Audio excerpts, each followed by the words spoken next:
पिछली वीडियो में अपन बात कर रहे थे संख्याओं की।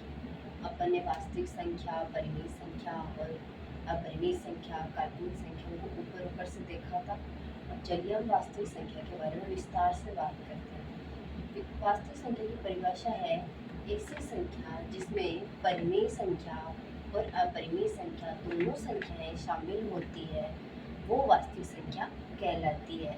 वास्तविक संख्या में एग्जाम्पल अपन देख लेते हैं। एक हो गया, 1 2 3 4 जितनी भी संख्याएं हैं, अंक है, वो सब वास्तविक संख्या में आते हैं। 0 भी वास्तविक संख्या में आता है, जैसे -4 है, -3, -2, माइनस की जितनी भी ऋणात्मक संख्याएं हैं वो भी वास्तविक संख्या में आती है। जो जितनी भी संख्याएं बटा में है, 3/4 हो गया, 1/2 हो गया, जिन्हें अपन p/q के रूप में व्यक्त कर सकते हैं, जितनी भी बटा वाली संख्याएं हैं वो वास्तविक संख्या में आती है। दशमलव वाली संख्याएं जितनी भी होती हैं वो वास्तविक संख्या में आती हैं। 22/7, 3.14, पाई, ये भी वास्तविक संख्या में आते हैं। ये पाई जो है, पाई का मान 22/7 है और 3/14 होता है। ठीक है। अंडरवुड में 4 हो गया, अंडरवुड में 9 हो गया, अंडरवुड में जितनी भी संख्याएं आ रही है वो वास्तविक संख्या में आती है। बस अंडरवुड में माइनस का नहीं होना चाहिए। यदि अंडरवुड में माइनस का है तो वो वास्तविक संख्या नहीं होती है, वो काल्पनिक संख्या होती है। जितने भी अंडरवुड में हैं, चाहे वो परिमेय संख्या हो, अपरिमेय संख्या हो, सारी संख्याएं वास्तविक संख्या में आती है।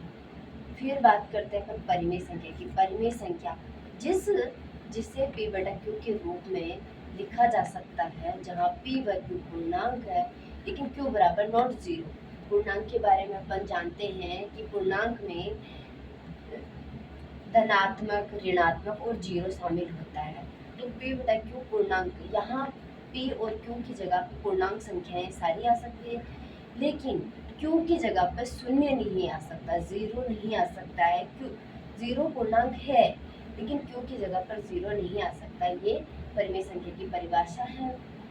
एग्जाम्पल के लिए अपन देख लेते हैं। 1 हो गया, 2 3 4 जितनी भी संख्याएं हैं प्लस वाली, वो सारी संख्याएं परिमेय संख्या है, क्योंकि अपन 1 को p/q के रूप में व्यक्त कर सकते हैं। यदि अपन 1 के नीचे 1 लगा दें तो वो परिमेय संख्या बन जाएगी।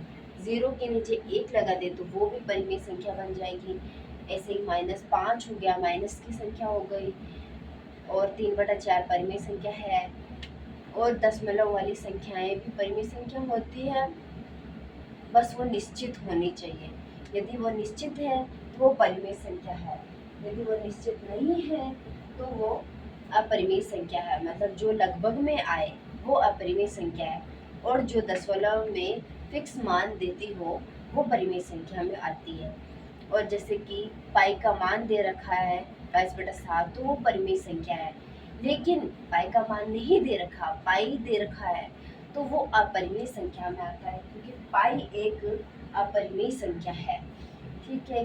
फिर 3/14, ये भी एक पाई का मान ही है, लेकिन यदि 3/4 ये अंकों में दिया हुआ है तो ये एक परिमेय संख्या हो गया। अंडरवुड में 4 है, अंडरवुड में जितने भी संख्याएं हैं जिनका अपन